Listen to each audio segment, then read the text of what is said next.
Hello, everybody. Welcome into the Apples and Ginos Fantasy Hockey Podcast, the podcast you come to when you are finally ready to take fantasy hockey seriously.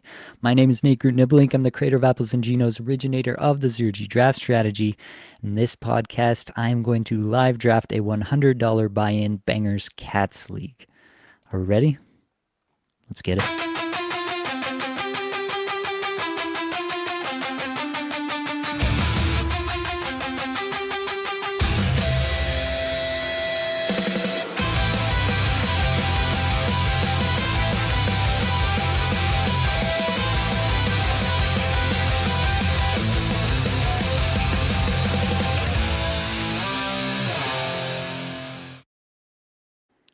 Welcome on in, everyone. As you can see on the screen, if you're watching live on YouTube, we've got about 12 minutes here before the draft actually starts. And that'll give me a chance to catch you up on what this league looks like, a little bit of strategy, how I came to this league, etc., etc. So this is, as I mentioned off the top, a $100 US dollar buy-in Bangers Categories League. I literally just found this league on YouTube, or not on YouTube, on Yahoo, in the custom league section. Sent away 100 US dollars to some random guy on the internet, and who knows if I'll ever see it again. But that's what I do for the listeners and the viewers of the podcast. So this is the league here called 12 Biscuits in the Basket. I don't know any of these people. This league has been in existence for quite some time. It seems like some members have changed, but it sounds like, from what I understand, they lost a couple of members last year, and so they just kind of opened it up to the public, and I was able to get in there. This is what the league looked like last year, 2024 standings. So actually, it's a good practice to kind of go through. I know a few of these names are still in here. That Kajamasa is still in here from last year. This Maple Leaf Knights is still in here. Any of the others? Nasty Deeks, I think, is right here. Rocky Rocks, is that one back? Yeah, that one's back. Magic Mike, I saw here. Dodge 1 is here. So it looks like we've got a lot of the same teams back. Mr. Islander is here. Ice Warriors or Black Dogs. I don't see. Might have changed the name.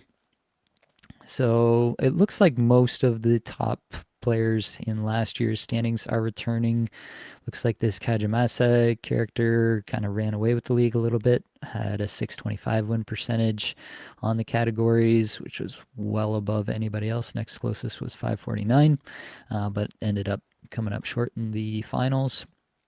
So the managers here, I've taken a look at. Oh yeah, you can't see this on desktop actually. I forgot about that. You can't actually see it on desktop, which is a shame. But I can see it on the mobile. You can see the like rating of all the managers. I guess I could do it by clicking each one individually, but that's a lot of work. Let me see if I can get it on my phone here so I can read it out just a little bit, just an idea of the level of the managers. So there's one manager that has a higher rating than myself in Diamond. There are 1, 2, 3, 4 other Diamond managers. There are 1, 2, 3, 4 Platinum managers. There's 1 Silver, and there's 1 Bronze. So that's where it's at in terms of, I guess, the Yahoo level of these managers. It looks like looking back at the 2024 standings that we were looking at there, it looks like if you just go by the moves here, that there's like 7 teams that were using all their moves pretty consistently throughout the year, or at least close to it, and then the bottom teams were not using their moves nearly as consistently. So at least these top end managers, I do think, will be very active, which is good. It means we should have some good competition in this league, which is what I was looking for. I wasn't looking to just run over everybody. I want to have some good competition. I wanted a Bangers Cats because the only Bangers Cats I've played for the last number of years has been the Patron League, but with the advent of the APL, I no longer have the Patron League as a kind of one-off benefit for some patron members to play against me. And so I wasn't going to have a Categories League at all this year, and that didn't feel right. So I was thinking about what I could do to rectify that, and I decided to find a league with a pretty good buy-in that hopefully will make people take it pretty seriously. And I want to just challenge myself in this way. I really think that Cats is my weakest format by far, and I'm always trying to get better at fantasy hockey so that I can give better advice. And so this seemed like as good a way as there was to do it. Now, this league has some pretty wild settings, which I will get into here. We have 1 minute for the draft time here, which is good. That's going to be that's going to be necessary for me potentially while I'm streaming here. But 20 max trades for the year. That's not too crazy. There's a trade deadline. There is a can't cut list, which I really don't like, but it is what it is. The league votes on trades. There's 7 acquisitions per week and 4 minimum goalie appearances per week. So those are two ones of note here. The 7 acquisitions per week means that you have a lot of agency over what you can do each week, right? Lots of streaming potential, lots of ability to influence your matchup with lots of streaming and lots of ins and outs in your lineup if you're on it every single day. They are doing the not going all the way to week 24. They're ending in week 23, which I'm very thankful for. It's a 16 playoff, so top 2 teams get buys, which is good. Then here are the roster positions: 2 center, 2 left wing, 2 right wing, 2 wingers, 2 forwards, 4 defensemen, 1 utility, 2 goalies, and 7 bench spots. So off the top, you are devaluing defensemen by having this many forward spots, and the utility spot will often go to a forward, maybe a little bit less in a Bangers Cat setup where you want the blocks that you might be able to get out of a defenseman, but at least a fair amount of this means that defensemen are relatively devalued definitely compared to a standard Yahoo League where it's 6 forwards versus 4 defensemen in the starting roster. The bench spots in particular is really interesting. Having 7 bench spots means, for me, you probably want to have 3 or 4 goaltenders. You want to have goaltenders on off nights so you're not, having a bunch of starts on the same nights, ideally. That's going to be really important there. Off nights in particular, as a whole, are going to be very, very important. And I have weighted that pretty heavily in my rankings for this so that I can, just basically have that top of mind. So, the Utahs, the Anaheims, the Chicagos, the St. Louis, the New York Rangers, to a lesser extent, you got your Washington, Los Angeles, so on and so forth. Those are the teams that I want to be mentally, highlighting as well. If I don't get some of them early on, then I'll be trying to force some of those into my lineup a little bit later. So I'll definitely be thinking about a lot of that because the more off nights I have, the more I can utilize these 7 bench spots and just get more games played than my opponents each and every week. And so that's going to be a huge area of focus for me in this draft, is to really try to get a lot of those bench spots utilized as much as possible, using them on extra goaltenders, using them on extra defense, and using them in the draft, looking for those off nights and that flexibility between positions. This actually makes it so that positional eligibility isn't nearly as big of a deal as it might be. You can start 5 centers in one night with the 2 forward and 1 utility spot if you need to. So definitely the positional eligibility isn't as necessary from that standpoint, but at the same time, you still are going to want that flexibility so that you can move people in from your bench and move them around on the heavy nights and get that figured out. So it's still pretty important, just maybe a little less important than you might think in some other different formats. Get into the categories here. This is where it gets really interesting. Goals, assists, and points. So not just goals and assists, but points as well. Plus, minus. Yes, I know. Plus, minus. Part of it is this was just the best version of this league that I could find. And part of it is I know some of the listeners play with plus minus. And so I'm going to be doing it alongside you this year. I'm taking one for the team. I'm playing in a plus minus league. So help me God. Power play goals, power play points. So both power play goals and power play points, and also game winning goals. I really hate this as a category. Basically, all it does is make goals even more important. And so I really overweighted goals in my projection sheet here that I'm going to be using for this, because obviously, if you're scoring more goals, you have a better chance of scoring. Also, I'm weighting power play goals, but game winning goals in particular, and taking that category. So I'm basically just overweighting goals by a lot to try to continually win this game winning goals category. We'll see how that goes. Shots on goal, also kind of a goal scoring category to some extent as well. Face-off wins is here.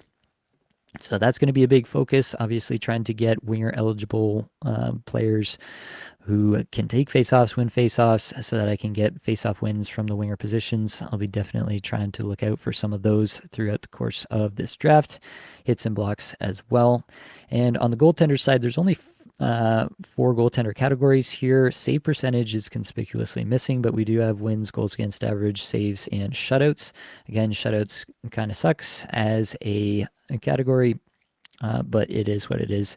And relatively speaking, we've only got the 4 goaltender categories. And if I have to have 4 goaltender categories, it really does help to have all of these 11 skater categories versus the 4 goaltender categories. So that will help us out. I'm really interested to see. I have the 5th pick here. I've named my team Recon because I feel like that's what I'm doing here, just doing recon on what the wild universe is like outside of my very very selective leagues that I've joined over the last few years. So this will be a little bit of recon into what the wild west is like, I guess. But we are about to get into it. We're under a minute to the start of this draft. Very interested, very interested to see what comes of this one. And yeah, I have my sheet. I don't know, if these people will follow ADP, if they'll follow this expert rank. I think some of them might. Some of the people who are maybe a little bit lesser of players, at least by what I can see from the previous years and so on and so forth. Maybe they're following ADP a little bit more, but I think some of these folks are quite sharp. And I don't think I'll be able to, fade guys multiple rounds or anything crazy like that. But that being said, we are about to get into it. This is going to be very interesting because I have a feeling I'm going to have a Keel McCarr question on my hands unless somebody really elevates for him here. I am going to kill that draft sound so that we don't hurt anybody's ears. All right, here we go. The draft is about to begin. It looks like we've got everybody in the room, which is good. You'd expect that with this much money on the line, but it is good to see. McKinnon and Draisaitl go 1-2. For my sheet, they were 1 and 2 actually in this format, so that does make sense to me. McDavid goes, and we'll see if I get the McCarr question right off the top here. They go Matthews. Interesting. Heavy emphasis on centers. So I have a Kucherov versus McCarr question here. I do have Kucherov higher, but it's definitely same tier. I think that I'm probably just going to take the points with Kucherov here.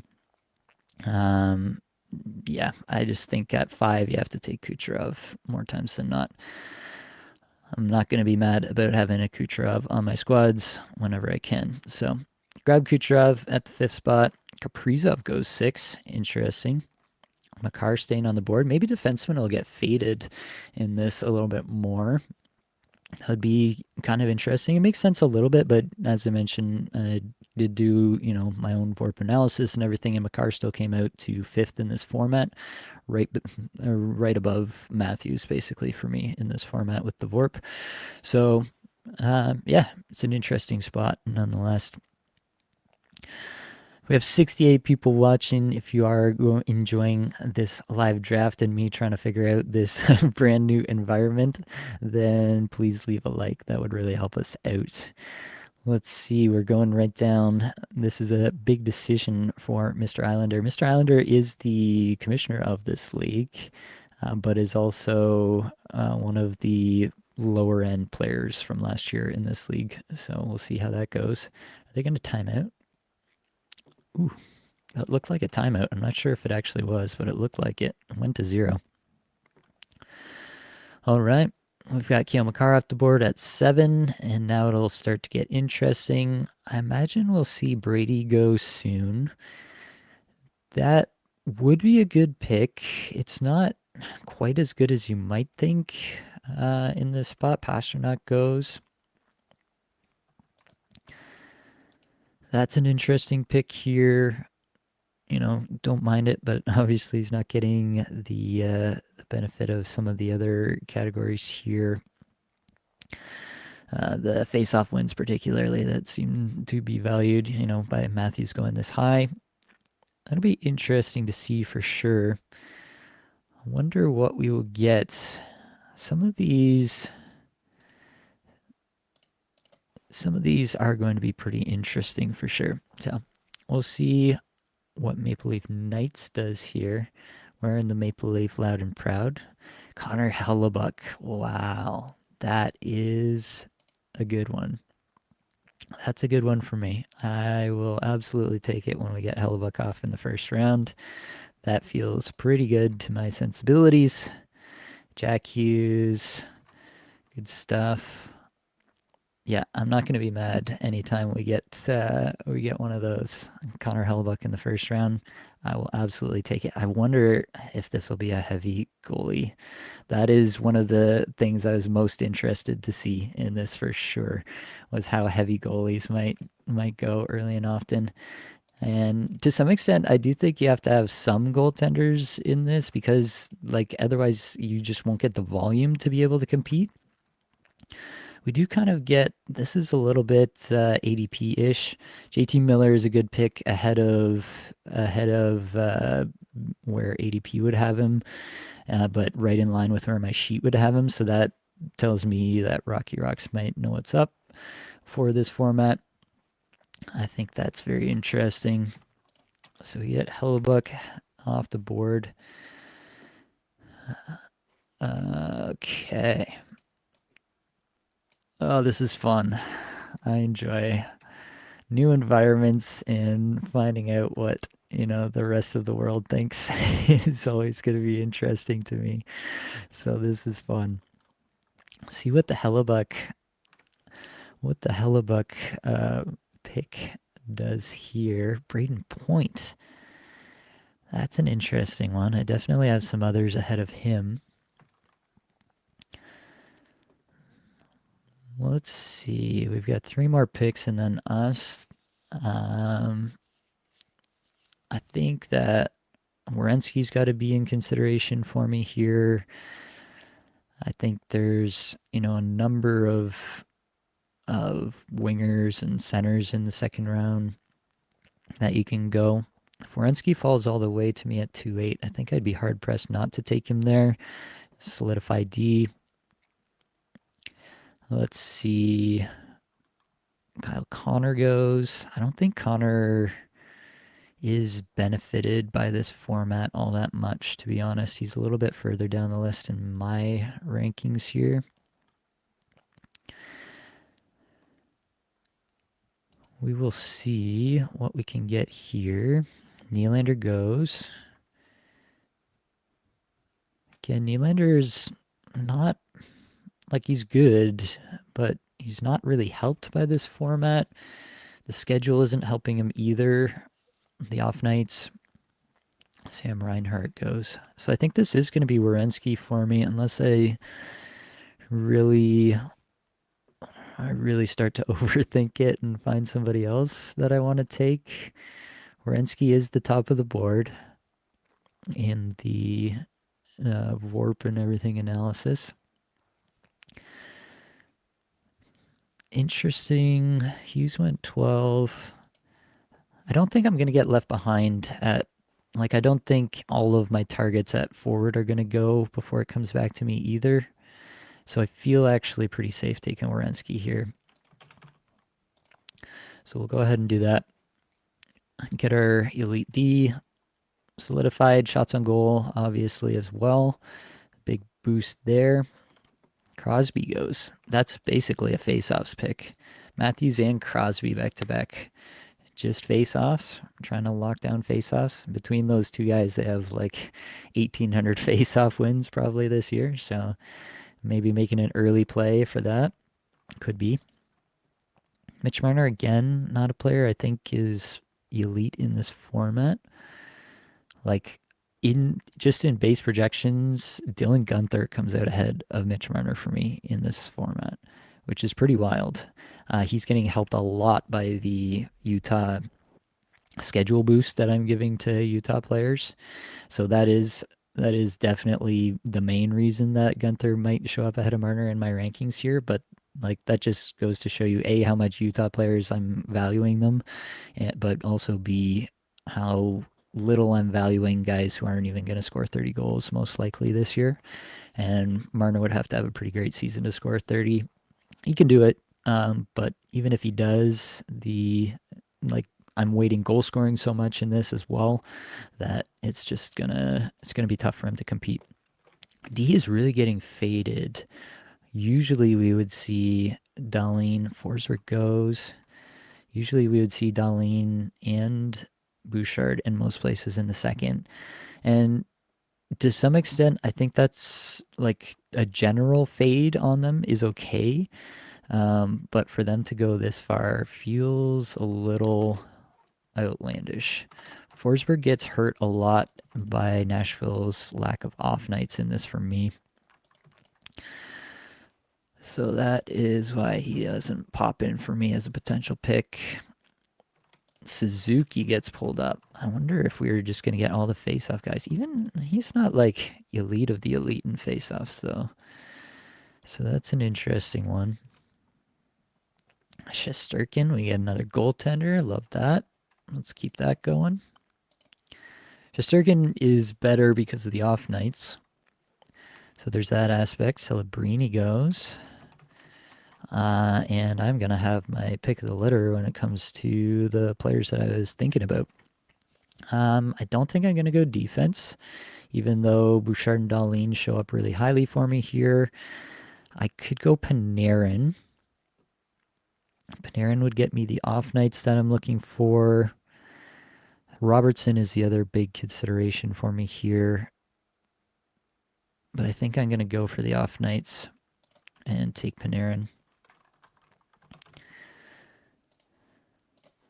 We'll go there.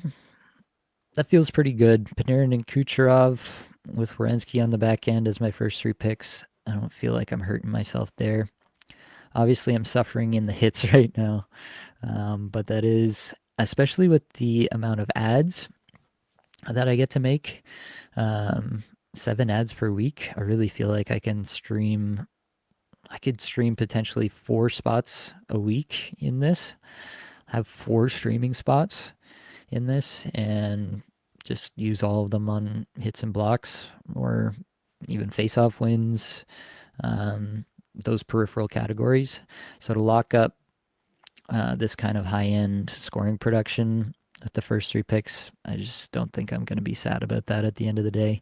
I'm going to have to be cognizant of not overdoing it.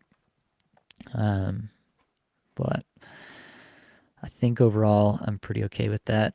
Mr. Islander takes this pair of defensemen early. I don't think I'd like that in this situation. I like this Magic Mike team that looks strong. This 3C early, I think, is just a play for face-offs, but I think you can do that in better ways. I don't love Suzuki getting pulled up here. That feels like maybe a Montreal fan pick.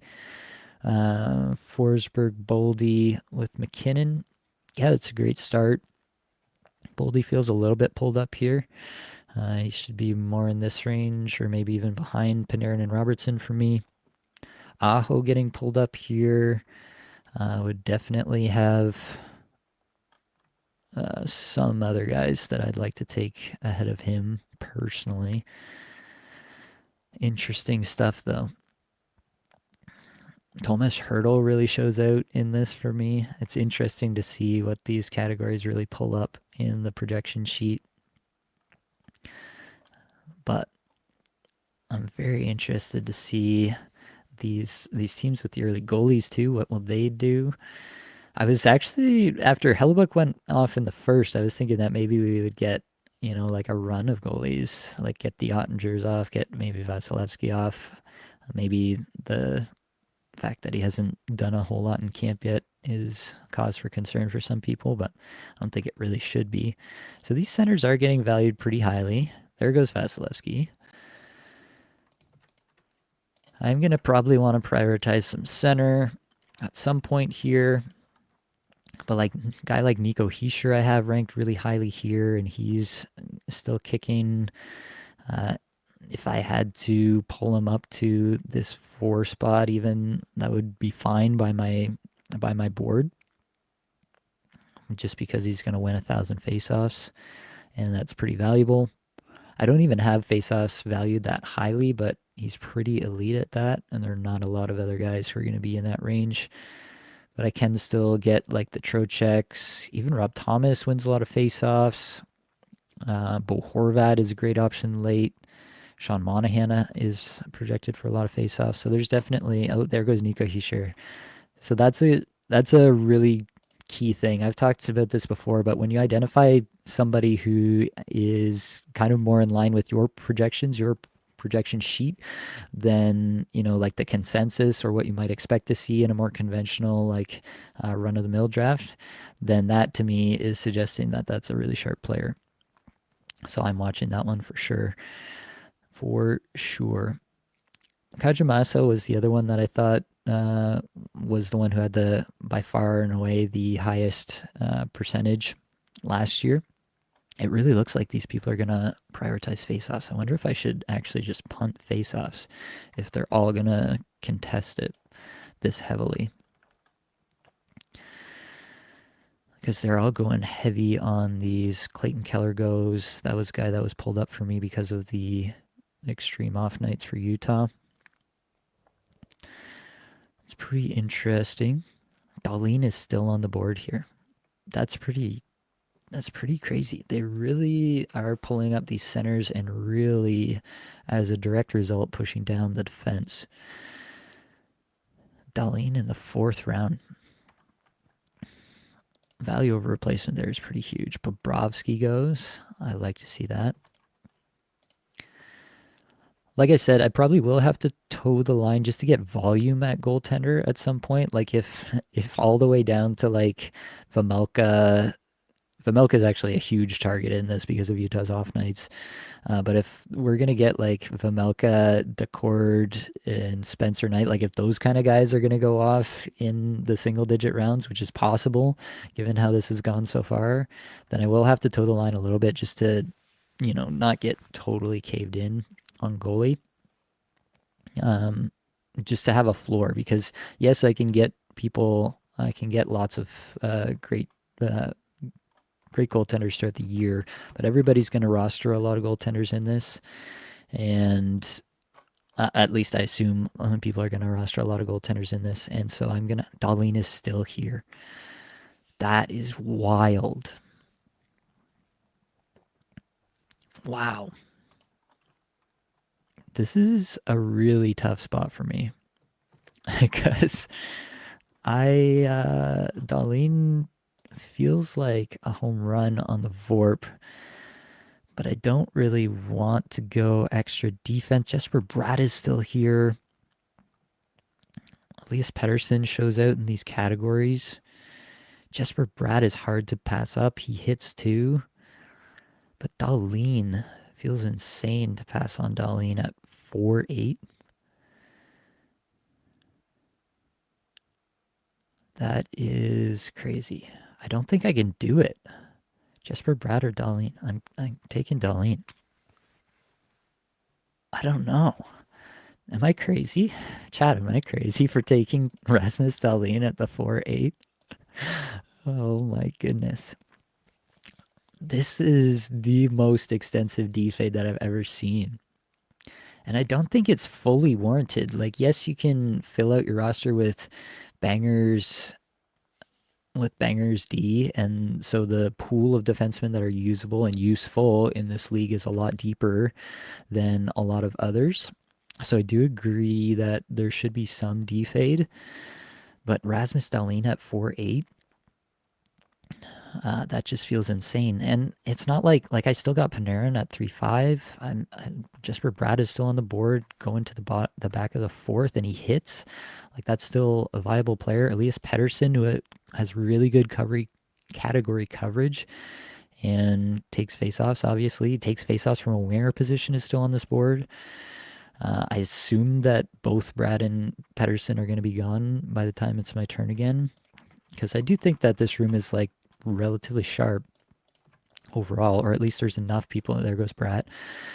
There's enough people who are sharp in this room to keep any like insane slides from happening outside of D, where it just seems like, and maybe this is like the lore of this league, that the D just completely fall. Ovechkin and Jarvis is a really nice one too. I like that. I like the 1 seed their team there. That's gonna be a tough team to beat for sure. No defenseman though. It's gonna be really interesting. Like, if they end up, I guess, like if they end up pulling uh, all these insane defensemen later, because literally every single one of them fades D to this extent, then I guess maybe I'm the sucker. But Dahlin at the 4A is just something I've never seen in the wild before. Interesting. Adrian Kempe goes off. I gotta see what else. Wyatt Johnston goes off. Elias Pettersson is here. And now I'm just second guessing like who these players think are good. I don't think Pettersson makes it past this guy for the center left wing. That is one thing for sure. Hurdle gets pulled up in this for the faceoffs as well.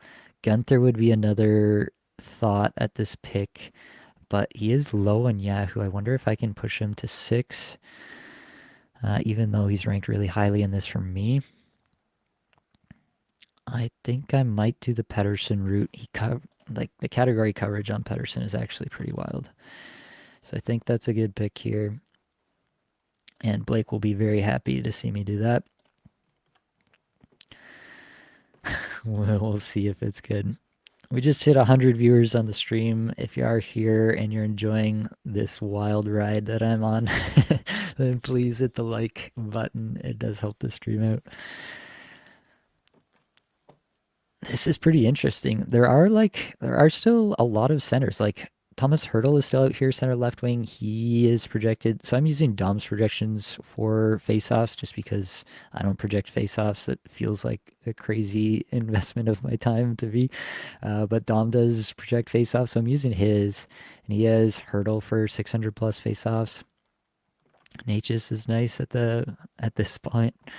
He's pushed down a little bit in this for the right wing only, and Colorado doesn't have the best schedule, so that's why he's pushed down a little bit for me and why I wouldn't have considered him there.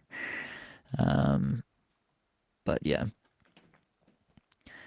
looking at some of these teams, this is a good team. I don't like Stützle, I never have at this kind of spot, but I guess you could say it's okay. This is just like the center only team, so just trying to win faceoffs. Like, it's a strat, I guess, but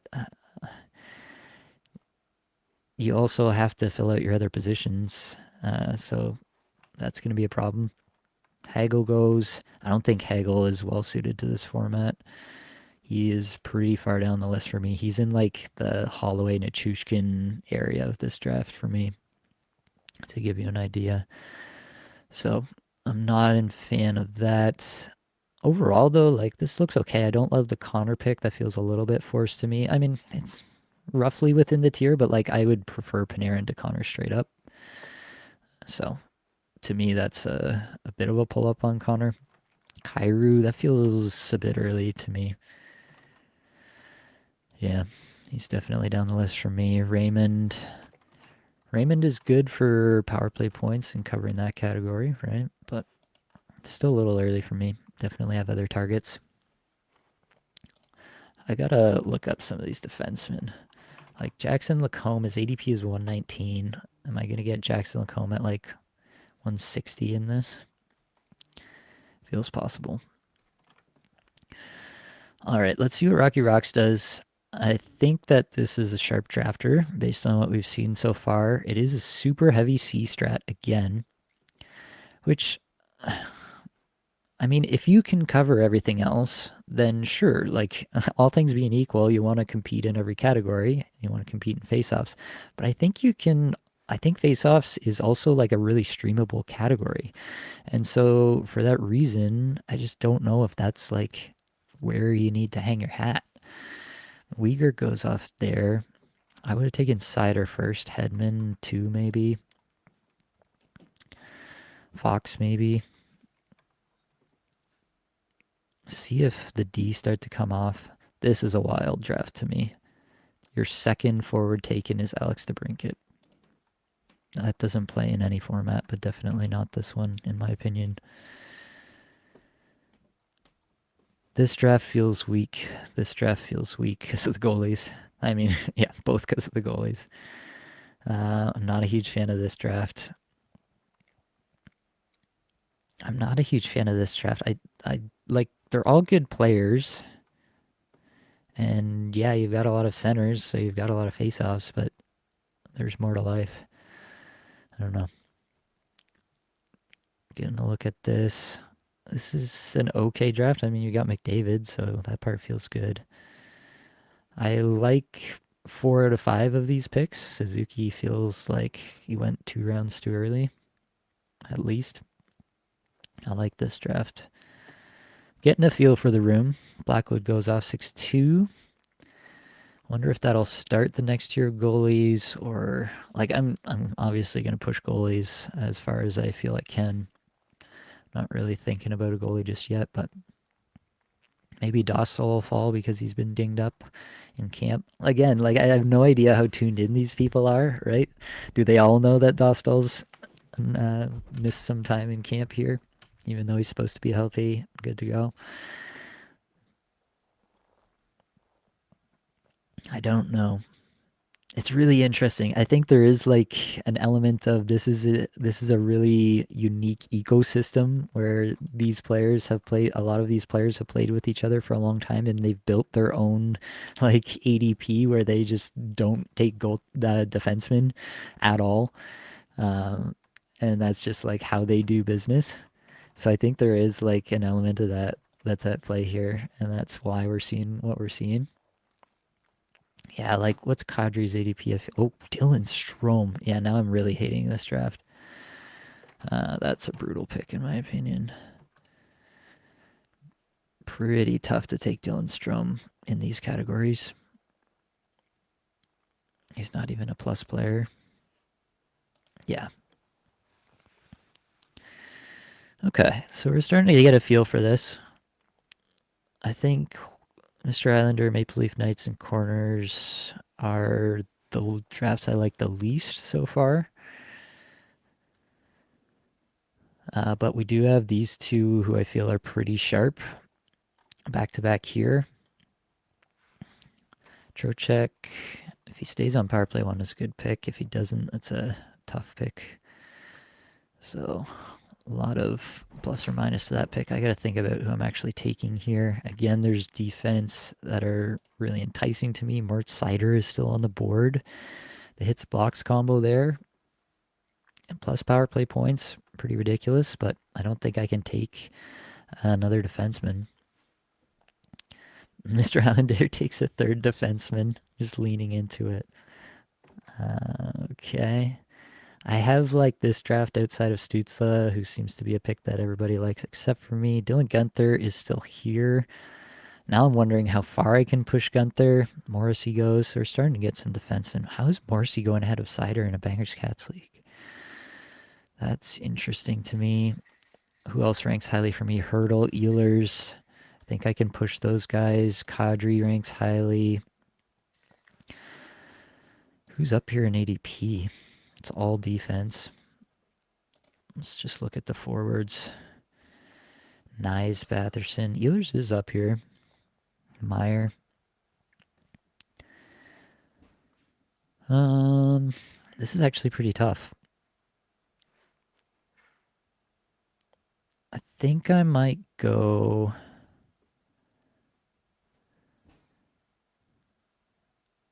No, I'm going to be mad if I don't get Gunther. I'm going to take Gunther. The off nights are something I really, really want to focus on. So have the Utah off nights on right wing, have the Rangers off nights on left wing. I'm going to be mad at myself if I didn't take him there, especially when the sheet said to. I'm trusting in the sheets. Aiden Hill, 6'9". You love to see it. Again, 5 centers into a goaltender there. There goes Yossi. There goes Sider. I love the Sider pick at 6'11". I might rather have Sider at 6'11 than Dahlin at 4'8 in Bangers Cats, to be honest with you. Bennett gets pulled up here a lot. I understand why, but it's not for me. Wilson, Sanderson. Now we're finally starting to see these defensemen go, but I also think that means that the next tier will also get faded. This is just like that tier coming off now. Maybe Dougie Hamilton is in this tier for somebody and he still comes off, but after that we probably get another break. Maybe Seth Jones. So I don't think I'm going back to defense for third anytime soon. Sergachev could be okay for the off nights. There's so many other defensemen that I'm into. Jackson Lacombe. How far can I push Jackson Lacombe in this league? That's what I want to know. Wanzuli, you can see yourself out. That's very funny, but everybody's just chirping. All right. This is going right down to the wire. Lane Hudson, that is not something I'm doing, especially... Okay. So now people are taking D. They just had to find the 6th, 7th, and that's where everybody takes defenseman, apparently. Okay, so all of my winger targets are still here. I think I can fade guys like Kadri and like Joel Eriksson Ek is up here for me, but I think I can fade him again. Meyer is a big consideration here, and so is Ehlers. I think this might be an Ehlers pick. I do need hits. I don't have a lot of hits on this squad yet. But I think I can get away. Like, I think I can get Dylan Holloway later. Matthew Nyes is high up here. He's not that high up in my ranks yet. I think this might be where I go Ehlers. This might be where I go Meyer. I think I'm going to go with Ehlers here. Left wing, right wing. I don't know. I feel like maybe I could have pushed him, but his ADP is there, so I feel like even some of the not-so-sharp teams might have grabbed him just purely going off ADP. It is really hard to figure out what you can. Logan Thompson. Oh my. Logan Thompson ahead of all these goaltenders. In my ranks, I have 13 other goaltenders ahead of Logan Thompson. This might be where we get a big-time goalie run. And I think I will still stay patient to that and just soak up the skater value. But I might have to... Yeah, so it's a curious position to be in, to think that you might have to take a goaltender before the double-digit rounds. Just because I can't, like, I will get left behind on volume. And I just literally won't ever catch up if I don't take somebody with some volume at some point. Yes, I can find goaltenders with volume throughout the year, but can I find enough? Like, I have to find, it's not just finding 1 or 2, it's finding 3 or 4 in a league with 7 bench spots in a categories league.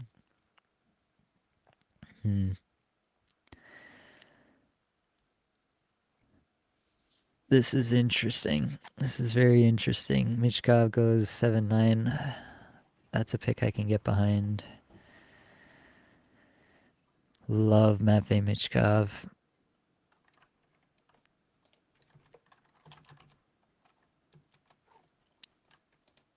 He still doesn't show up that well in this format for me. Like, there's still others. Duchesne? Matt Duchene. Are we talking about the same player? Matt Duchene. Just because he takes faceoffs? And he's center right wing? And it's not even that many faceoffs. Is that the only category in this league? Did I read the rules wrong? Matt Duchene. Like Sean Monahan's still out here. Dom has him projected for 886 faceoff wins. Bo Horvat is still out here, 800 faceoff wins. Just because he's... Ryan Nugent-Hopkins is still out here. Elias Lindholm is still out here. So many players. Just because he's center right wing and he takes a few faceoffs. There goes Meyer. I was really hoping that Meyer might come all the way back around. It was a bit of a pipe dream, but a man can dream.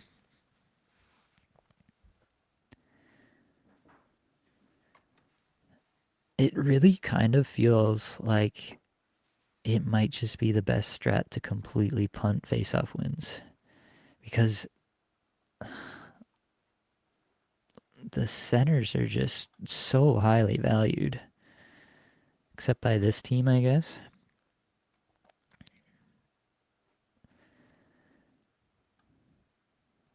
And I honestly still think I could compete in face-off wins if I wanted to. I don't like, just giving up on a category in the draft. That feels really bad because I just have confidence that I'll be able to figure it out throughout the course of the year to stream the right players, especially when I have 7 ads per week. I should be able to stream a category like face-off wins.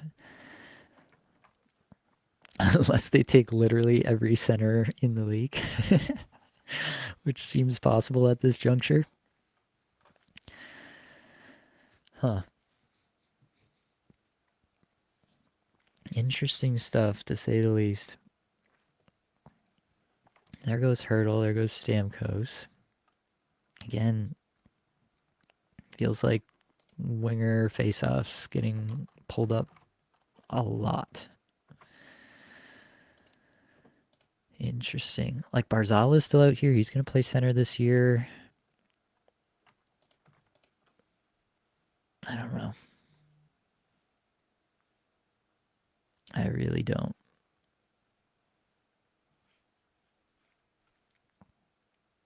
What else can we find in this game? I feel like I'm on crazy pills with this draft. This is, I mean, to some extent, this is what I was expecting. But it also feels insane. Noah Dobson is not a player that I would be taking here. There was some injury or potential injury suffered today. I didn't actually get the full gist of that. I've been running around trying to get back down here to this draft. Dustin Wolf. We still have like Allmark, Saros, Markstrom, Dostal, Binnington, Montembeau, Stolars, Skinner, Swayman, Demko, Vamelka, Decord, Gibson. There's plenty of goaltenders out there that I'm fine with. Do we have any other true zero Gers? 1 and 2 here. Yeah, just them. Okay. People are getting antsy. Stolars is actually a pretty good pick. Not at 8-7, but in this league, especially if Woll is out for a while. He gets volume. He was terrific last year. Okay, what am I doing here? Could lean into the centers. Could take a guy like Kadri. What's the ADP saying? Dylan Holloway showing up on ADP. I think he ranks pretty highly for me here. Joel Eriksson Ek is still down the list. This could be a Holloway pick. Keeps my options open for later. I don't think I'm going to be mad about it. Dylan Holloway it is.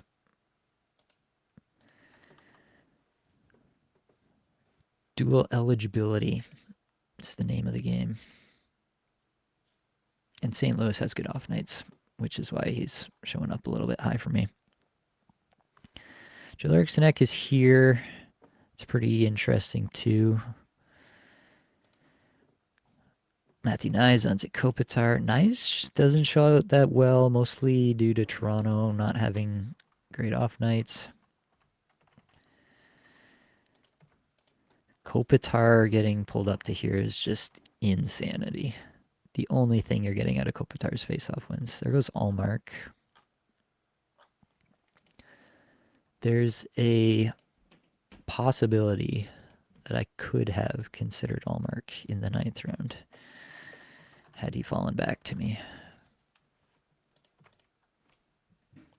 See if this Jose, yeah, takes their first goalie. That's kind of the tier.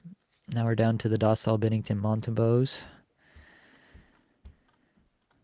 One more goaltender might go off here. One more goaltender might go off here. But I mean, they could just go back to the well with these picks. I'm trying to figure out if who's going to be left to me. I still think at least one of Dostal, Binnington will be here at the 10. So I don't think I'm taking a goalie in the 9th. Would everybody stop listening to me if I took a goalie in the 9th round? I mean, I took a goalie in the 7th last year. It was an accident, but I did take a goalie in the 7th last year, and people still stuck around. If you wonder why I'm looking at down to the side, it's because I'm still doing drafters slow drafts, and they went to 1 hour on the clock. So I have a bunch that are like under 10 minutes, and it is hectic to say the least. I'm not making optimal choices in my skater picks. There goes Svechnikov. Svechnikov is obviously better in Bangers Cats, but I think Ehlers really hurts Svechnikov. Just way less times he's going to get the Aho Jarvis exposure at even strength throughout the course of the year with Ehlers in the fold. All right, what am I doing here? Joel Eriksson is a big consideration here. He is right there. I honestly feel like I'm going to get Lacombe in like the 13th round in this. Pierre-Luc Dubois. Yeah, this is Joel Eriksson. I know he's not on the top line or whatever right now. They're moonlighting Rossi. I'm trying to trade him. I don't know. But he's going to be on the top power play. He's going to fill out the categories. Going to shoot a ton, hit, face-offs. Still haven't totally decided what I'm doing with the face-offs here. Harley at 9.6 is crazy, but I mean, Sergachev just went at 9.2, so it's in line with expectation. There goes the 3rd goalie in a row for this guy. That's the only kind of thing that might throw me off here is if we get triple goalies to some of these teams, which certainly is possible. How's Drake Batherson doing? Is he back? He's still not practicing. Anybody got a Drake Batherson update? Game day tweets has... Oh, he's out for 2 weeks as of the 24th. How did I miss that one? All right. Alex Tuck, that's a nice pick. And Sam Montembeaus. Yeah, this team I thought would take a goalie here. And I think this team might take a goalie on the way back. Zibanejad. I mean, I don't think he takes nearly as many faceoffs this year. Monahan, again, the faceoffs getting pulled up. Demidov, I don't really like that pick. I don't think he does. Even if he hits like his ceiling rookie season, I don't think he does the right things for this kind of league. I might go back to a Kadri. Kadri's been closing in on the top of my board for a long time. Dougie Hamilton's still out here. Seth Jones is still out here. I could look at defense. Jackson Lacombe, though, is like right there, and I'm convinced I can get him way later. And I still want to have room for my big-time bangers D, like Truba or whoever, Gudis, Lauzon, whoever I decide to go later on. Seth Jones. Okay, so this guy's fading goalies outside of the Blackwood pick at 6'2". There goes Kadri to another one of the sharp drafters. Yeah, I think these two might be the sharpest two in the room. Demko, yeah, I guess he fits the bill. But Horvat, more face-offs off the board. This is pretty wild. I don't think Matthew Schaefer. That is a choice. Is he on power play 1 now and I just missed it? I don't think so.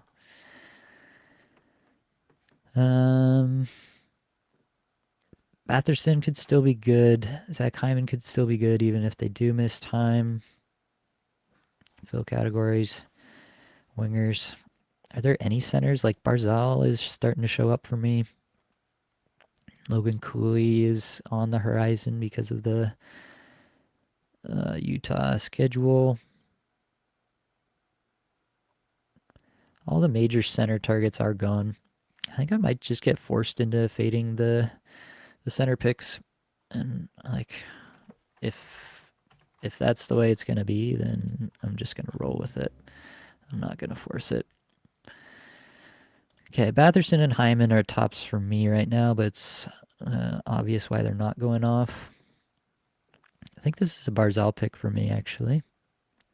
Or do I go for the goaltender, which would be Dostal? I think I might have to go Dostal. Off night's goalie, too. Yeah. Okay. Off nights are going to be clutch for goalies.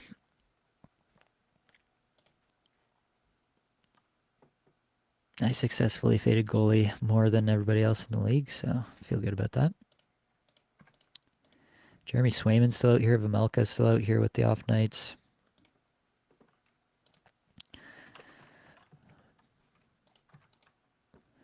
Heiskanen going off before. Okay, there goes Swayman.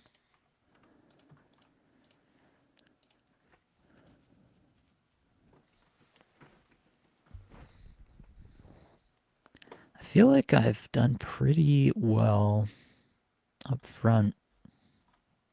2 elite D.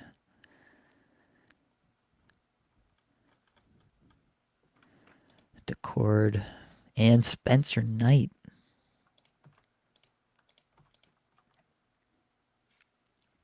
Interesting. I feel like that makes goalies go off here. Shesterkin and Hill. Yeah, they've got to take goalies now. Probably means Vamelka comes off. Verhaeghe. The triple goalie right there. If Vamelka comes to me here, I think I'll probably just take him. If he doesn't, I will consider John Gibson. Nah, that's pretty tough to stomach. I don't know if I could do that. Kachekov, okay. And Dougie Hamilton. So I think I will take Vamelka here. I really don't think he comes back around, especially with this guy needing goaltenders. And Vamelka feels like absolutely guaranteed volume at this point. So I think I'll do that. And also off nights. 2 best off night goaltenders, which leaves me open to streaming a lot of goaltender production, which would feel pretty good. Do I think about Sherwood? No. Answered my own question. All right, we got Dougie Hamilton finally off the board. We got Montour and Slavkovsky.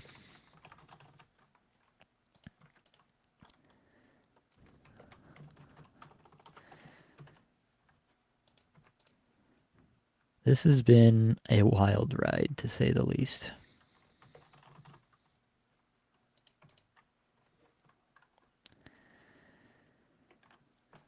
And Barzal is still hanging out there, so who knows?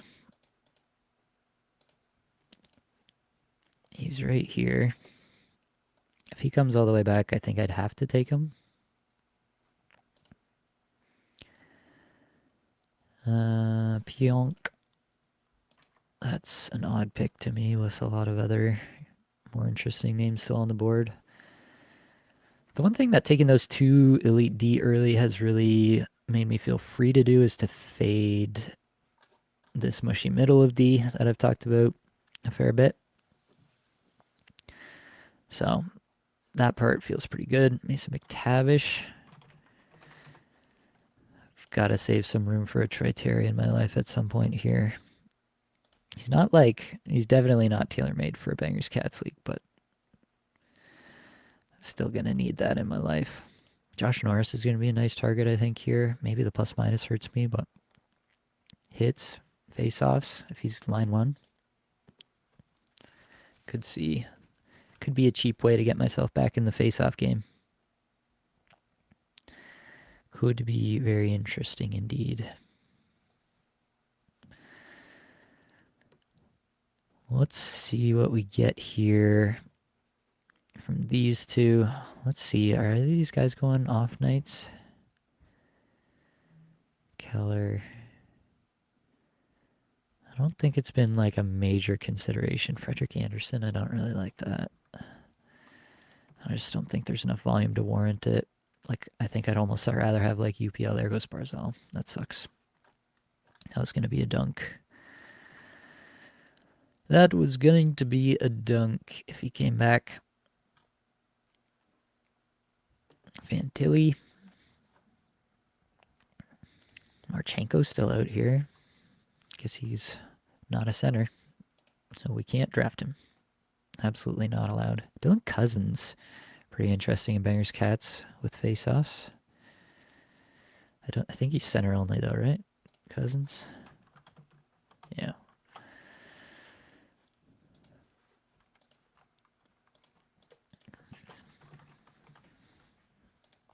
Charlie McAvoy. Sure.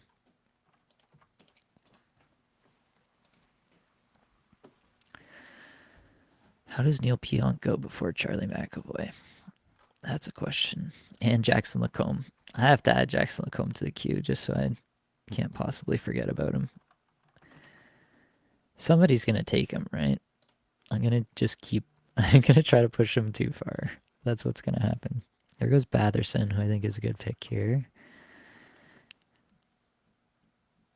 I wonder if I focus in, like, I feel like I have pretty high points upside with a lot of these picks. Panarin, Ehlers, Kucherov, Guenther.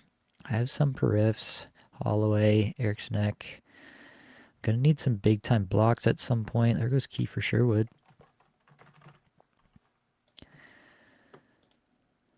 But like I think like a Jake McCabe kind of crushes this format. Hits, blocks, plus minus. He's pretty good in this format. And he'll be available pretty late. I mean, I guess he's a Toronto player, so maybe not. 170 ADP. How far do I push a Zach Hyman in this league is going to have to be a question I ask myself. I'm going to throw him on the queue. Even if I auto-drafted him, I would not be sad about that at this point. Looking down, Logan Cooley's starting to show up for me. I think the goaltenders are pretty tapped out though, right? Skinner and Gibson. UPL. Yeah, feels pretty tapped out for the moment. Need to bank some forwards. Or D. I could take a Lacombe or a Carlson here. Or a Carlson. A Carlson or a Carlson.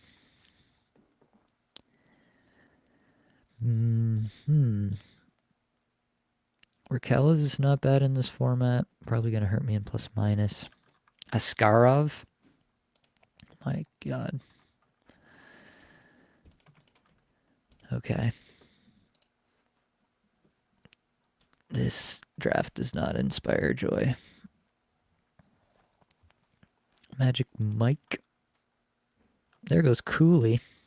I definitely thought I could get away with him going a little further. Okay, so Lacombe is in the queue. Still feel like I can fade him. Like, where does he show up on ADP? This is only forwards. He's starting to show up. That's a little scary. Nico Mikkola. If I want Lacombe, I might have to take him here. He is pretty elite at blocks. Pretty good shooter. Has the off nights. Don't really have off nights on D. I think this is where we get Jackson Lacombe in my life. Oh yeah, that feels good.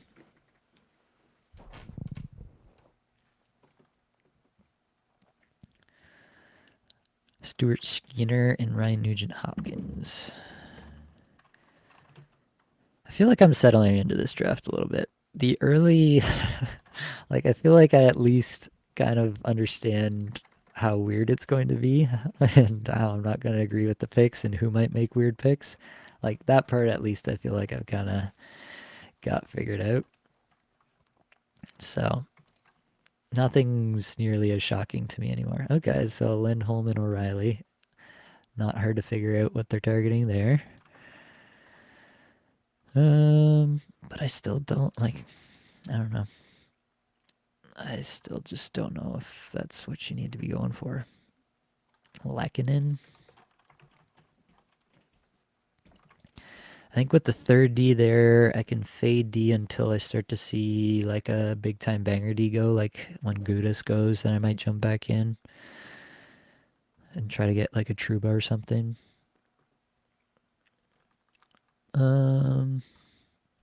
Yeah, Josh Norris, Troy Terry. I'm gonna start looking at where these people are showing up. John Carlson being out here is still pretty wild.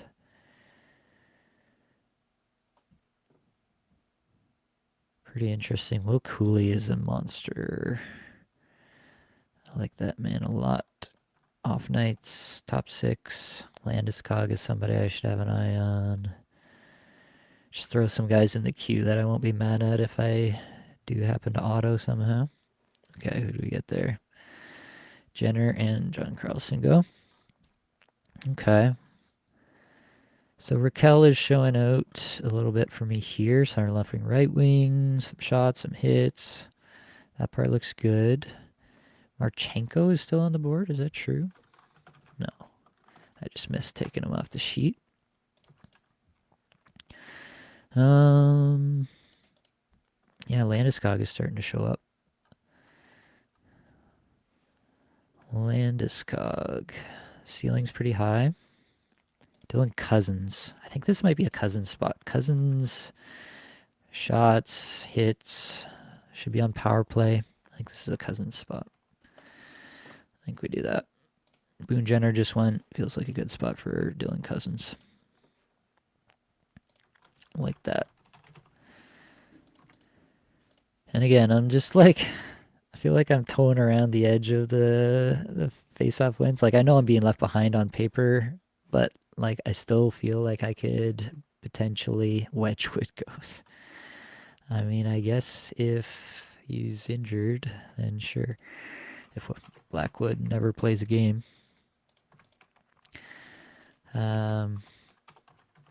I know on paper I'm really far behind on face-off wins right now, but I do feel like I could stream it still. Maybe I'm totally out to lunch and every single center will go off the board. It's possible. But I'm not mad about it. Yeah, so Hyman, Cooley, Landeskog are guys that I'm looking at here. JJ Peterka goes. Good for the off nights. Not convinced about the rest of it. Morgan Geeky goes. Center, left wing, right wing. Hard to be mad at that. Who else might I consider here? So Hyman is the top, but obviously he's injured. Gostisbehere just for power play points would be kind of funny. Dorfeev is showing out in my projections. There goes Josh Norris. Yeah, again, it's this guy. Interesting goalie strat. I don't really like this goalie pick. There goes Gostisbehere. Vince Dunn is showing up. Jake Wallman is starting to show up. The blocks. The shot volume for my D is going to be pretty elite. I could add Wallman to that. Mark Stone goes. The Josh Norris one hurt. That was actually a really good pick. That was like, I think he's pretty solid in this format, especially. Gibson is a player I would have had to consider at the next pick if he had stuck around. There goes Cooley to this guy. Who's pretty sharp.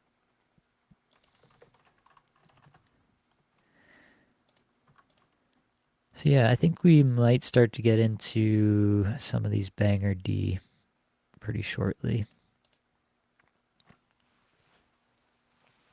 I still got forward targets out here that I'm pretty into. Got our Goche still on the board. Troy Terry, my Anaheim guys. Anaheim could hurt me on the plus minus, but I think I'm pretty good on plus minus with the teams and players that I've got already. Don't know that I'm going to be chasing plus minus too much with this squad as assembled, as currently constructed. And again, I think plus minus is a streamable cat. Colton Parayko, pretty good for categories, not good for power play. So Landeskog, definitely a big time consideration here. That would be a second left wing only, and I'm still considering Kreider and or Gauthier, who would also be left wing only, but obviously lots of off nights. Sagan, Dorofeyev. Like, it's hard to get excited about Dorofeyev, but he does show up well. Power play goals if he's on the top unit. At some point, you got to swing on that, right? He's probably getting close to, yeah, he's right here. And Nikishin goes, which is, again, pretty solid pick here. Okay. So I have a few options. There's still lots of defense, so I'm not going there yet. I don't think I have to take Hyman. I don't think anybody's interested in Hyman in this draft. So Doro, Landeskog. Are there any other forwards that I'd pull to this spot? I don't think so. I think I'm taking Landeskog here. If you told me that Dorofeyev was on the top power play, then I would take Dorofeyev. But I don't know we get that. Landeskog not going to hurt me in plus minus. The hits are good. Always a chance he's on power play 1 by the end of the year and just absolutely crushing from the 14-8. There we go. Add some Landeskog. Jet Greaves going off. I might think about Ukko-Pekka Luukkonen as a probable volume starter. There's just so many skaters that I'm still so happy to have. This is what happens to me. Will Smith. I love me some Will Smith. Not in this format. Lots of other formats that I will take Will Smith in. This will not be one of them. Rossi's a nice pick. Again, it's not like perfect for this format, but there goes Trouba Sealer. Okay, so setting the tone on the bangers here. Gudis. Okay. I think we see what's happening. But again, I think I could get McCabe as like the second tier of that and still feel pretty good. Matthew Tkachuk. Yeah, he probably should have gone before now. I already have Matthew Tkachuk in one spot, and I was like just kind of ignoring the fact that he was still out there, but probably should have been gone. Yeah, I probably should have taken him, but it's hard to have a lot of Matthew Tkachuk this year. Let's say it that way. It is hard to do that to yourself. Because what if he just doesn't come back until... I mean, at the 15th round, like, yeah, you should probably just take him every single time. But, man, really, really tough to get behind. All right, what am I doing here? Dorofeyev is still here. Well, one more pick, but at the moment he's still here. I could go into a banger D, like Romanov is still here. The Anaheim guys are still here. Darnell Nurse goes.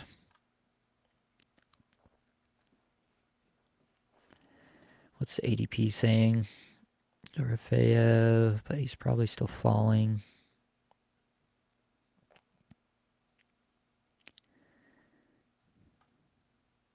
Huh.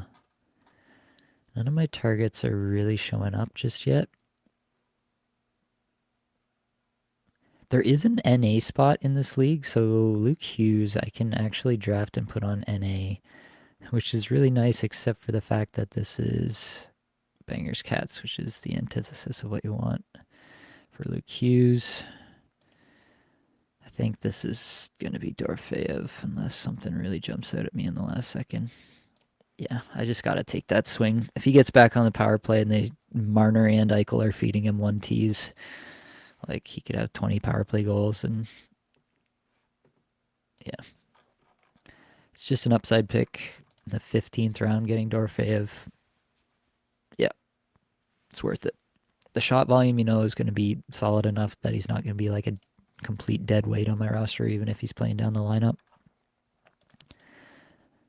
And yeah, I'm just willing to take that risk in the 15th round, where it really stops being much of a risk. This is a 24-round draft. Holy. That means we have crested the halfway point, but not by that much. We're going to get deep in the weeds here. Jake Allen going off. Wow. Yeah, we're going to get the backups off in this draft. I feel pretty confident. Like Charlie Lindgren can be a pick at some point. Like the split start guys, right? Joseph Wall I could take and just put on IR, and when he comes back, he's going to be good categories-wise, like rates-wise. This isn't really a rates league, though. Wins, saves, shutouts, only goals against average is a rate stat. So there is that.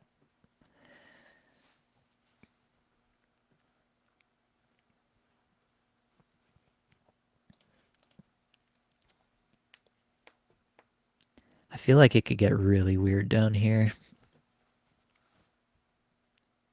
I feel like there could be some just screaming values. Jake Wallman is really starting to pop for me. Shots and blocks should have good plus minus on the Oilers. Always the chance that he gets power play 1 if Bouchard goes down. Could be nuclear. The Anaheim guys. Okay, I gotta actually start adding these guys to... I really don't, like... We haven't even got a sniff of like Cole Perfetti, I guess, is the most similar player to a Troy Terry. We'll see if Troy Terry and Cutter Gauthier and these guys make it past this turn. I'm just going to add all these Anaheim guys to my list. What do we get here? Vander Kane. Do we get updated power play from Vancouver? Is Vander Kane still there? Vetrano, Besser. Kane's still on it. Okay, so we're seeing a bit more. Yeah, it's a good pick down here. Vetrano over, like, I know it's Bangers Cats, but Vetrano over Terry and Gauthier and Kreider is crazy to me. The plus minus could hurt me on the Anaheim guys, but I do think they're going to be better 5v5 under Quenneville. Don't think I'm going to be hurt. Giroux. Shabbat Protas. Protas does not play well in Cats. Even if he's doesn't fall off much from last year. It's going to be a rough look.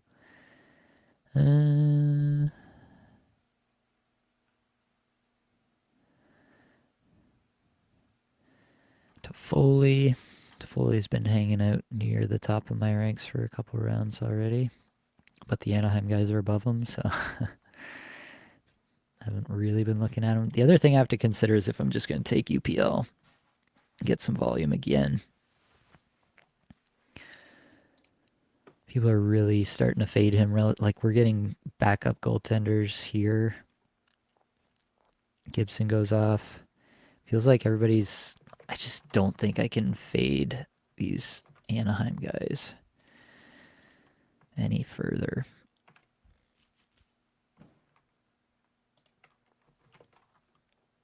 Chandler Stevenson is a wild pick. Erik Karlsson going this late is kind of hilarious. Vince Dunn is still out here. Yeah, I think I have to take one of these Anaheim guys. I think I have to take Terry as the right wing, and then I would be okay. Oh, that feels really gross, though. Feels really gross to not go Gauthier here. In raw rankings, Kreider actually is the top guy. Then Terry, then Gauthier.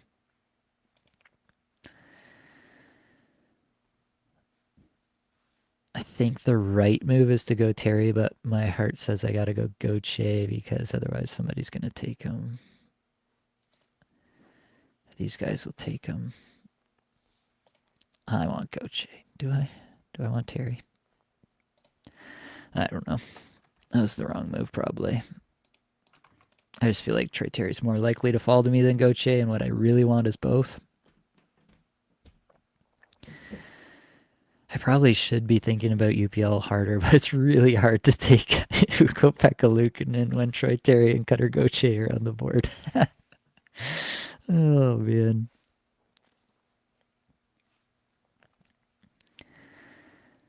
Oh, you can see the manager's ratings from the desktop. Tab above standings on the league front page.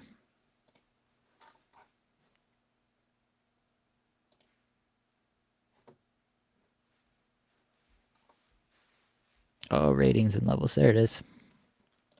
We got there. All right, we get Keandre Miller, Buchnevich, Kasper Backlund. Like, if you're taking... Yeah, I cannot get behind Mikhail Backlund just because he takes faceoffs. Like, there's no universe in which that's the correct pick to make. I'm sorry. This guy's loading up. Trouba, Sealer, Romanov. Just going full peripherals.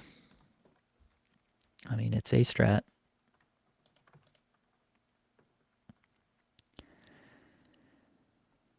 Lindgren, Luukkonen. No, Karlsson goes. Because he's going to take faceoffs. That's so hilarious to me. It's one category. What did I say? 11 skater categories? Is that what I said? Goalie. So the Banger D are starting to go, but I still think like McCabe is going to come back if I want him. I think this is Terry. Like, this is what I wanted to happen. I don't think I'm going to go nuts on a goalie. I assume that Luukkonen will go here. Maybe people hate him enough that he falls back, but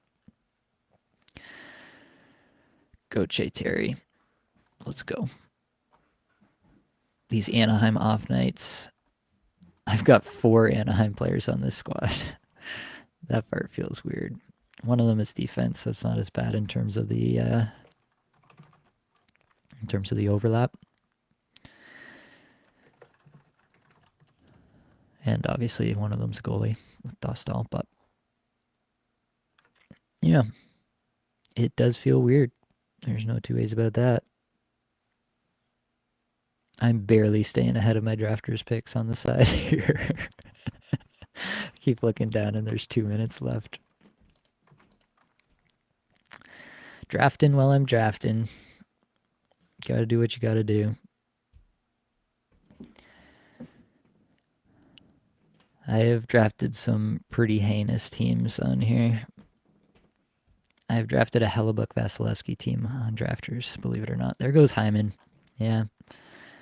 Probably should have gone before now, as he's going to be terrific in this setup when he's back. I only have a few left wing, right wing, 2 left wing, right wing, 2 center, left wing. I don't have a lot of flexibility on positions, which is bumming me out a little bit. I don't know if I have enough hits anymore. I've got some hitters, some big hitters, Holloway.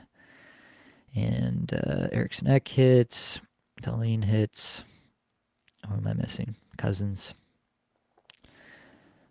Patterson actually hits more than people give him credit for. Schmaltz. Maybe that's an off night's pick. I mean, he's on the top power play, right? But Jari goes before Luukkonen. Is there Luukkonen news that I'm missing? Luukkonen is starting in tomorrow's game. Okay.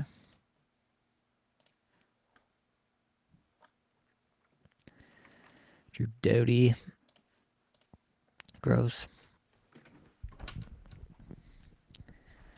Yeah, I still think... I don't think this is a league to take the swing on like the Zeev Buium or the Zane Parekh. I know they've been hanging out in the ADP here on screen.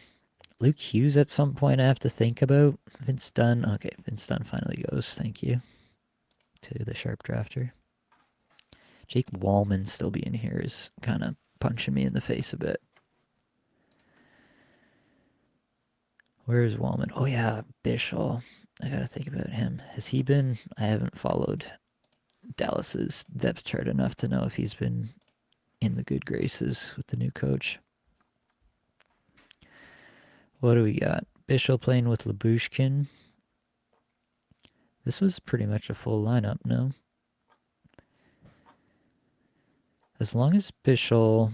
I mean, I could even put him on NA in this setup. But he's gonna annihilate some people this year with the hits. There goes Buium. Patrick Kane is still up here for me, and it's mostly about that power play. But again, another wing, right wing only, which is less enticing.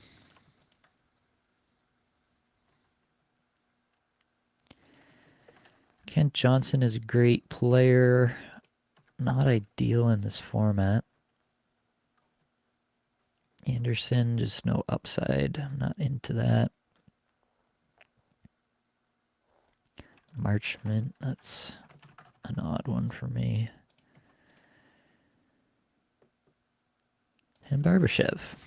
Barbashev's a nice little pick in this format.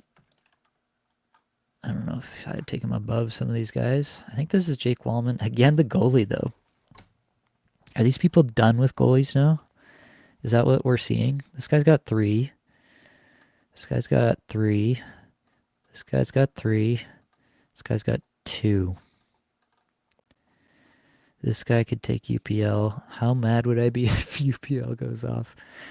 I'm taking Wallman. Like, I can't do this to myself. I can't take UPL and cost myself Jake Wallman in the 18th round when he's my 103rd ranked player. So that does the decor, and it feels pretty sexy. I'm still going to add a banger D for sure. Bishal, McCabe. I'm going to add McCabe to the list right now. The plus minus would be nice there. I got to throw Luke Hughes on here so I don't forget about him. Because, again, I can put him on NA in this league until he plays. And then even if he's not someone I want to have necessarily, I could probably trade him. Ross Colton. I mean, I love Ross Colton. I don't know if I'm drafting him above Matt Coronado. Tippett.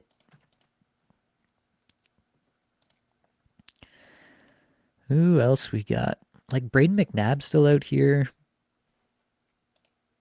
He crushes plus minus too, actually. Okay. Look at this guy. Just the all peripheral team. Cole is just for the blocks.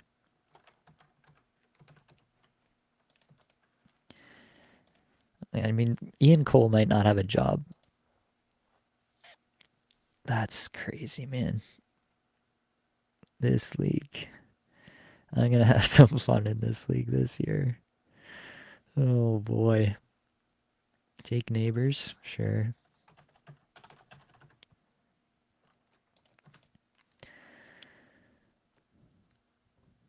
Chris Kreider's still hanging out here too. Just casual line one power play one guy. Just hanging out. No biggie. No biggie. There goes Bichel. Okay. Lauzon's still out here though. Connor McMichael goes.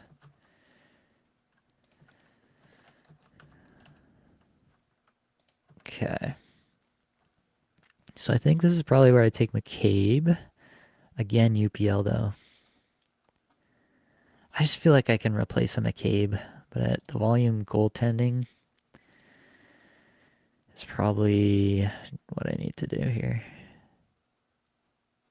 3 volume goaltenders. Got tons of off nights, so I can also stream goaltenders. I can pick up, if Bobrovsky goes down, I pick up Tarasov. I'm going to be loving life.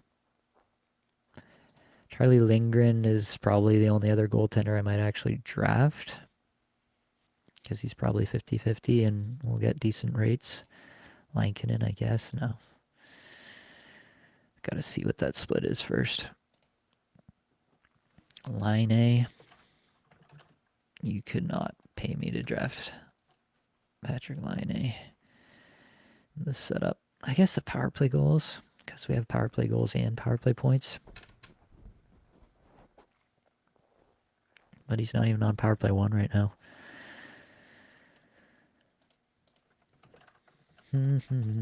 Kuzmenko feels icky in this league. Stankoven could be good. I'm shocked that no one has taken Lundell yet. Maybe I have to take Lundell. People would be like, oh, I forgot. He's going to win all the face-offs. That's how you win the league. Only by face-offs. Pickard. Okay. I just cannot waste a pick on Calvin Pickard when there are legitimate, helpful defensemen and forwards still on the board. Like Jake DeBrusk again, line 1, power play 1. But you got to take Calvin Pickard. Braden Shen. Are we taking Suter over Shen at this point? I guess we've seen some Shen on the top power play, but it seems to me like that might not be... Okay, now they switched it. Oh, but Shen wasn't there. I don't even know what that means anymore. Okay. Shen wasn't playing in that game, and so Suter was on the power play with Holloway. That's like a second power play unit, though. I wonder if it is going to be Shen on the first power play unit this year. Third line, first power play.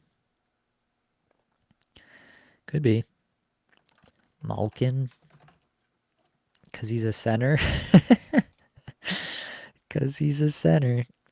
Lauzon is interesting. Assuming he's going to make the team. Wait, he's out? This is the amount. Not available. Okay. Well, that might just make him fall enough that I can get him a little later than I would normally be able to. Won't be sad about that. Bull Duke. I mean, I guess he hits. Why wouldn't you just go with any number of hitting defensemen, though?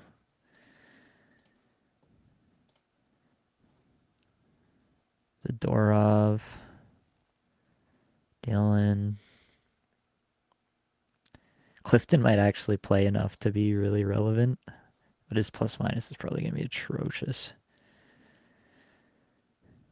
McCabe is kind of and Schneider, actually, that's a good shout. Good shout, Yahoo. Useful for something. Sorelli for the face-offs. Yeah, I think I'm just punting face-offs. Like, I just can't be bothered to try to keep up with people taking 17 centers just for one category. In my opinion, they're just leaving so much value on the board everywhere else.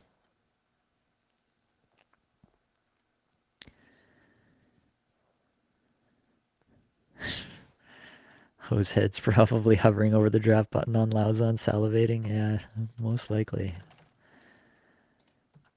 Forsling, finally Kreider goes. That was causing me physical pain, and finally Luke Hughes goes.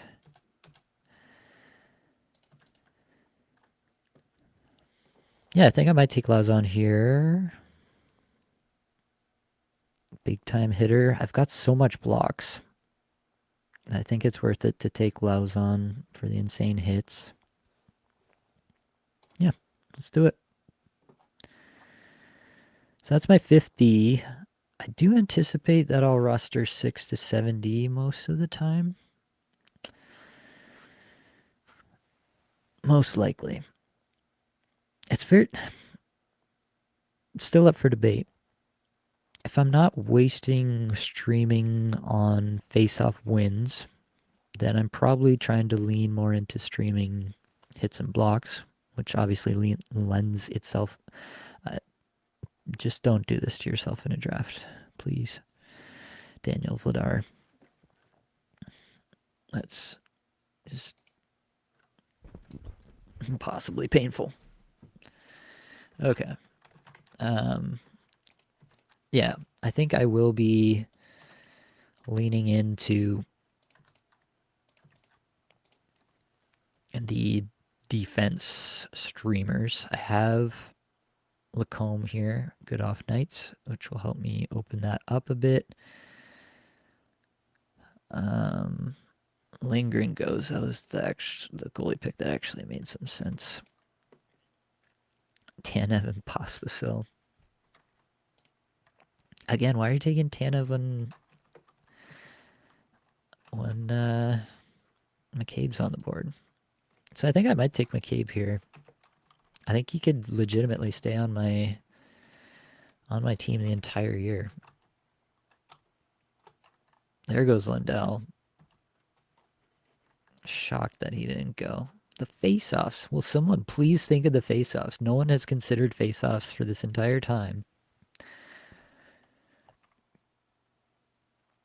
Lindell at 21-3 is pretty wild. I've felt like I've had bigger fish to fry. Maybe that's not true. I feel like my point scoring can hold up with anybody. My defense point scoring is pretty elite. Now I've got my big time banger. Might add McCabe here. The forwards are really drying up. Philip Heedle's still out here. Jason Zucker. Dmitry Voronkov.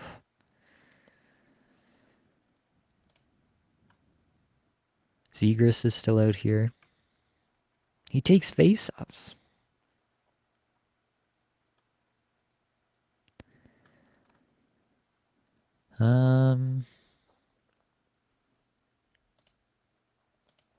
This could be... I could just go McCabe. Do I? I feel like the fun forwards are going to go, though, if I take McCabe. Patrick Kane is still out here.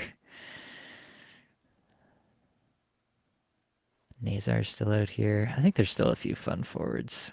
I'm going to take McCabe. Oh, I have him in the queue. There we go. So yeah, that's a 6-man decor. I think I will run that 6-man pretty consistently. Lauzon can be out. Defensemen get injured more often.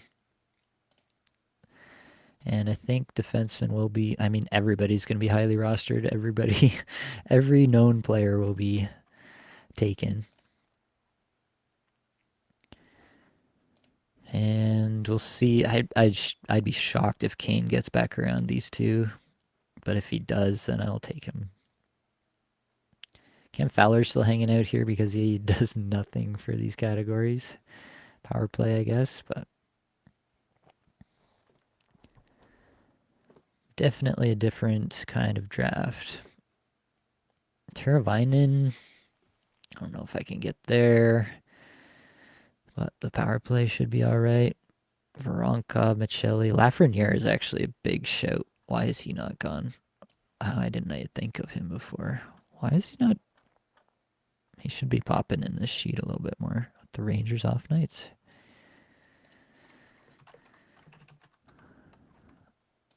That's who I should have taken. I should have taken Lafreniere like 2 picks ago. I feel bad about that now. There goes Kane, finally. Nazar is also a potential pick. Zucker, also a potential pick. Anders Lee's on top power play. Zuccarello, I could stash. Lafreniere on the top line. LA has a good schedule. Barrett Hayton is actually a good pick. Ryan Donato. Yeah, there are lots of guys I still have some interest in way down here. Bjorkstrand, Trevor Moore for first week schedule. Snuggerud. Let's go. All right, starting to have people fly off the board. Let me catch up. Teravainen goes. Perek goes. Tarasov goes off. Are you seriously going to roster Tarasov all year long for the 25 starts he has this year?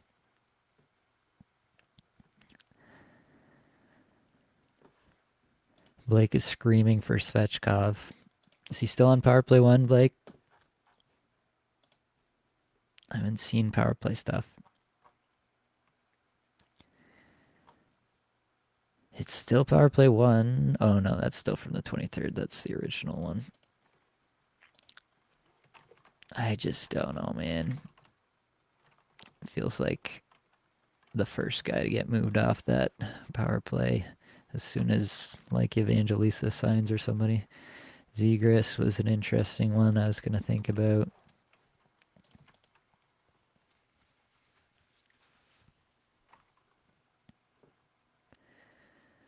Are these guys punting hits? He took Kane.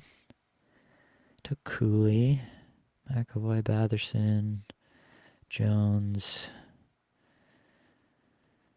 Uyghur. Meyer. No. Okay. Kitchuk up top. Okay. Bolduc there. Okay. Just some of these last picks made me think maybe they were not trying to compete in bangers. Zaka, I mean, he is power play 1. There goes Hayton.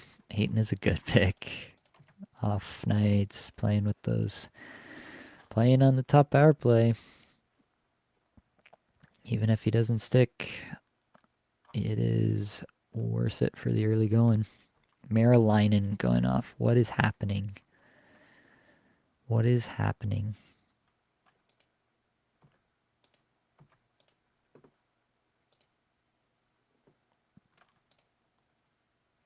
I mean, if they just hang on to these guys, then I'll make the playoffs by default. So it's hard to be mad at it. It's just shocking to see.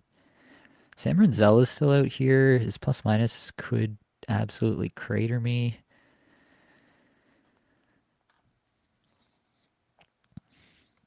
Lafreniere is a dunk. Cannot believe that he's still on the board.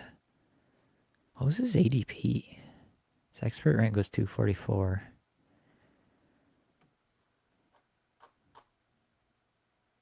I should have taken Lafreniere conservatively where I took Terry and Gauthier, Dorofeyev. Off night stuff, left wing, right wing. Mwah. Love it. I don't know what to make, honestly, of the power play 1 stuff there. Lots of coaches like to say we'll try some stuff, but if something starts working, you think he's just going to rotate in Lafreniere for the heck of it? It's not going to happen. So it's more about, can he get on the unit and it gets hot immediately? That's how that works. But even, like, I think he's viable in this league even without it. So I am not mad. Nazar was one I was looking at. The goalies are fully gone. I don't think I want any more defensemen. First week stream. LA. I have New York guys already, couple. First week streams I should be thinking about now. Is there a way to search by team?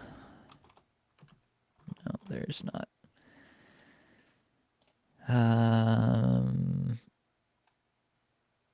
Brant Clark. Probably not doing enough for me. Mikey Anderson.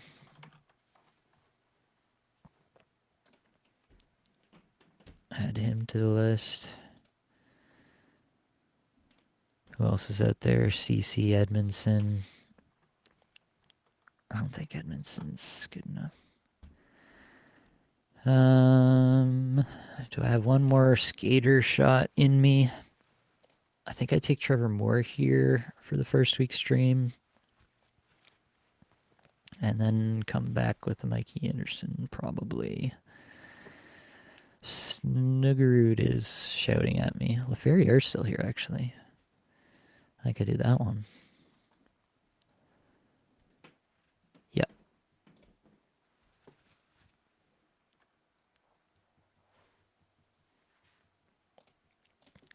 All right.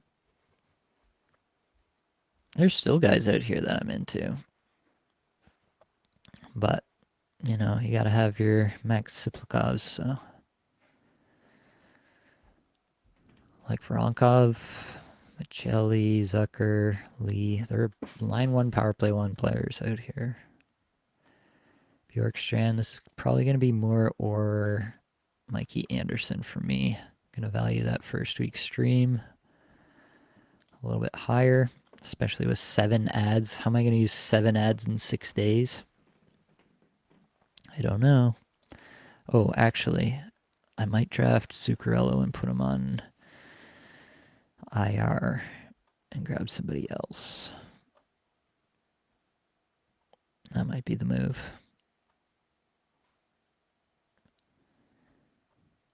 It might be the move, so I might still be able to pick up a Moore or a Mikey Anderson after.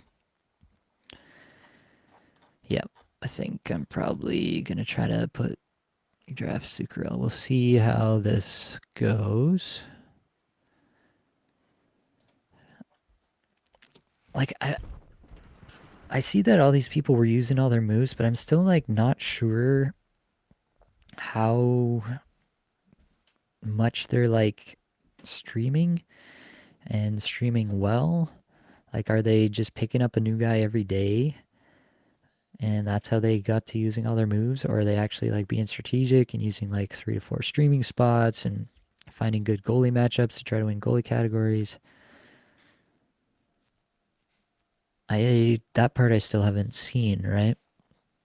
And so far, like, I haven't seen anywhere in here anybody else taking LA. Like, Trevor Moore is a pretty obvious one. Phil Deneau, if you want to stream face-off wins week 1.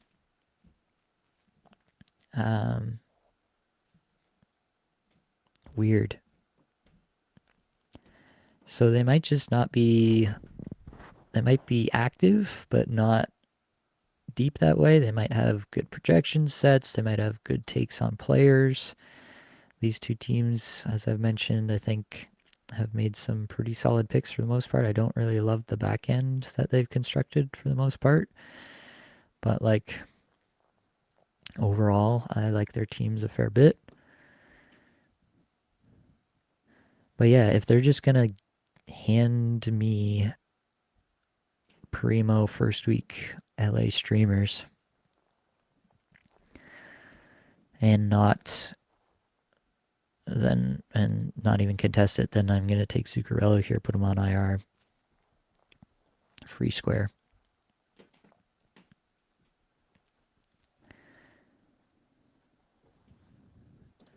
There's not a limit on moves per season. What is it? Yeah, max acquisitions for the entire season, no maximum.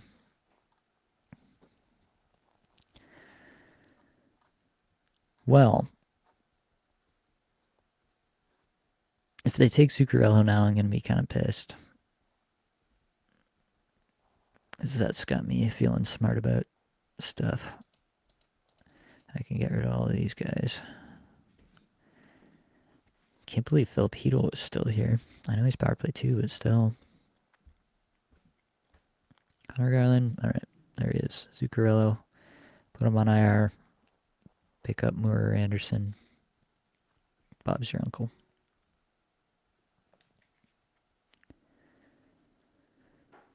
Well, that was a draft. A very interesting draft. Oh boy. I don't know who stuck it out for this entire time, but it was a draft.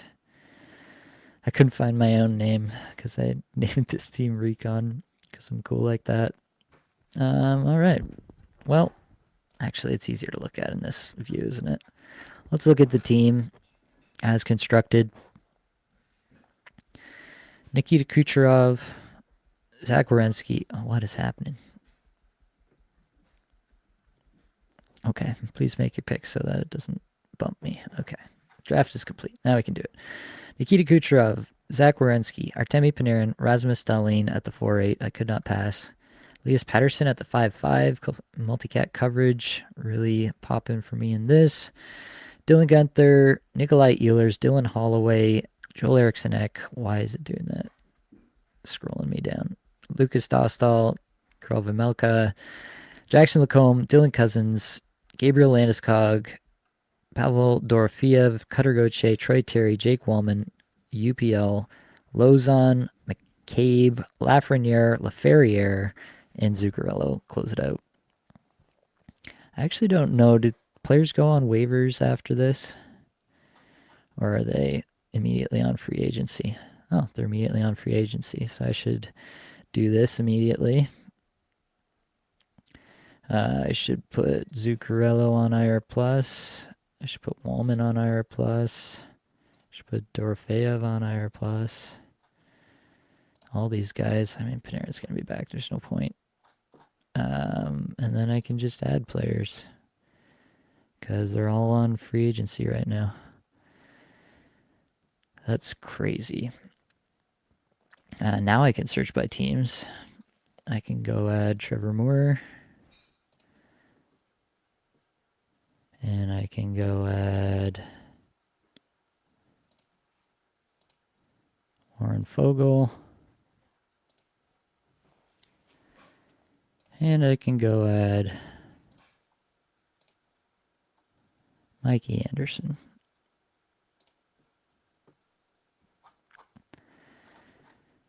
And I can start my active players all through the week. I can leave them on IR until this is played. Until the first game is played. And then I can activate them, get a couple of games played cheap. So anyway, what do we think? What do we think of the squad? It is a squad. I'm actually quite happy with it. At the end of it all, like I didn't feel like I got great value through like 5 through 8 here. I was taking good players. I thought the picks were good picks within the context of the league. But I didn't feel like I was like getting smash value. But then once we turned into this 12 plus round, like Jackson Lacombe 12-8 just feels phenomenal. And then this Cousins, Landeskog, Dorofeev, Gauthier, Terry, Wallman, that feels unreal. This run right here just feels tremendous. Even if only like 2 of these players really hit in a big way for me, I feel like at least 2 of them are bound to. And that feels incredible. And yeah, close it out with some looking ahead picks with Laferriere and Zuccarello. Lafreniere sitting here at the 22nd round. That should not happen. I think he's a playable asset basically all year for the off nights. and multi-cat coverage in this league, so I think that's a smash. And if he gets power play 1, then it's gravy. All right. That is the squad. What do we think, chat? Did we do okay? Oh, show us the standings tab. You want to see what Yahoo thinks of my draft? Yahoo thinks I will be middle of the pack. I think I will be, sort this by goals. What's this? 5th in goals. They think I will be 3rd in assists, 2nd in points, 5th in plus minus, 5th in power play goals, 4th in power play points, 4th in game-winning goals, sure. 2nd in shots, which is where I was aiming to be, up there in shots. Dead last in face-off wins. I just could not be bothered to do what they were trying to do there. 4th in hits, so I'm good spot with the bangers. 5th in blocks, good spot there. Wins, I'm towards the bottom here, but again, I don't know how much of that is just the fact that these guys took like 16 goaltenders. Sorry, what were the teams? Maple Leaf Knights and Mr. Islander. I did not like their drafts. They took Hellebuck, Bobrovsky, Demko. The other guy took Sorokin, Markstrom, Binnington, Askarov. And this guy also took Tarasov at the end. Yeah, I mean, yeah, you probably got a lot of wins there, but I will question at what cost that came to you. My goals against average, it doesn't like. My saves is more middle of the pack. My shutouts, it doesn't like. And my total, it thinks I'm middle of the pack. So basically, really good in all the skater categories except for face-off wins, and then bad in the goalie categories, which is exactly where I'm always going to be in one of these standings pages. Thanks, I needed to laugh. I'm happy to help, Fonzuli. Glad I can make your night better. All right, folks. I think that is going to be it for this one. Hopefully, it helped you, it brought you some value, helped you get a little bit better at fantasy hockey today. All the advanced stats you heard come out of my mouth, there were no advanced stats. Who am I kidding? All the disbelief you heard come out of my mouth is courtesy of Mr. Islander and Maple Leaf Knights. But that is going to be it for this one. Thanks, folks. Much love.